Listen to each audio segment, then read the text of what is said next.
इस video class में Bihar board के कक्षा 6 के अतीत से वर्तमान के अध्याय 7 के सभी प्रश्न उत्तर करने वाले हैं। तो वीडियो को पूरा देखिएगा और वीडियो अच्छा लगे तो वीडियो को लाइक करके चैनल को सब्सक्राइब कर दीजिएगा। और इस क्लास का पीडीएफ टेलीग्राम पर मिल जाएगा, जिसका लिंक डिस्क्रिप्शन बॉक्स में है। तो चलिए वीडियो को शुरू करते हैं। अध्याय 7 है प्रारंभिक राज्य, जिसका पहला प्रश्न है दिए गए 4 विकल्पों में से सही उत्तर चुने। क नंबर प्रश्न है महाजनपदों का विवरण प्राप्त होता है अंगुत्तर निकाय से। ख नंबर प्रश्न है कौन सा महाजनपद बिहार में स्थित है, तो अंग। ग नंबर प्रश्न है राजा भूमि को उपज का कितना हिस्सा प्राप्त करता था, तो छठा। घ नंबर प्रश्न है मगध के शासन अजातशत्रु की राजधानी कहाँ थी, तो राजगिरी। अंग नंबर प्रश्न है निम्नलिखित में से कौन सा गणराज्य था, तो लिच्छवी। 2 नंबर प्रश्न है खाली स्थान को भरे। पहला है अवंती का राजा डैश था, तो अवंती। दूसरा वजी संघ की राजधानी डैश थी, तो वैशाली। तीसरा पाटलिपुत्र की स्थापना डैश ने की, तो अजातशत्रु ने की। चौथा नंद वंश के शासक डैश के समय सिकंदर का भारत पर आक्रमण हुआ, तो घनानंद के समय। पांचवा लिच्छवी डैश संघ का एक गण था, तो वैशाली संघ का एक गण था। आओ चर्चा करें का क नंबर प्रश्न है राजा को कर की क्यों आवश्यकता पड़ी, उस काल में कौन कौन से लोग कर चुकाते थे, तो इसका उत्तर होगा राजा अपने शासन को चलाने के लिए कर्मचारी रखते थे, सुरक्षा के लिए सेना रखते थे। इन सबों को वेतन देने के लिए राजा कर लेते थे। कर चुकता करने के लिए किसान, शिल्पकार, व्यापारी, पशुपालक आदि थे। ख नंबर प्रश्न है महाजनपदों के राजा अपनी राजधानी को क्यों किलाबंदी करते थे, तो इसका उत्तर होगा महाजनपद अपने राजधानी का किलाबंदी कराते थे।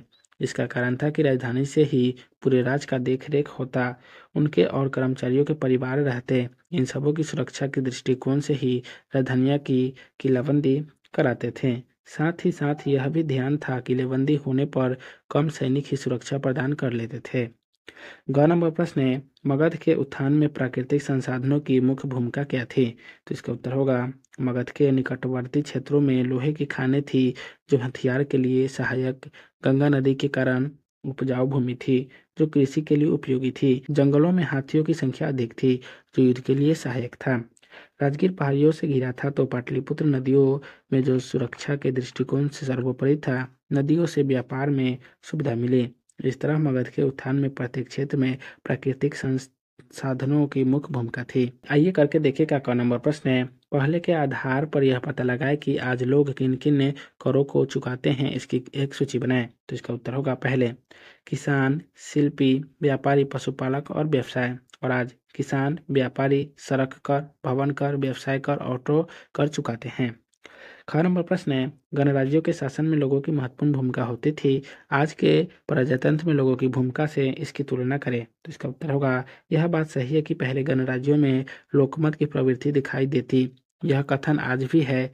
आज लोकतंत्र है, किसी भी प्रकार का कानून यदि आज बनाना है तो उसे लोकसभा में पारित करना होता है, उस पर भी विचार विमर्श होता है और बहुमत के आधार पर कानून का निर्माण होता है। आज बदली हुई परिस्थिति में विधानसभा जो राज्य के कानून बनाते हैं, इनमें बहुत के द्वारा कानून बनता है।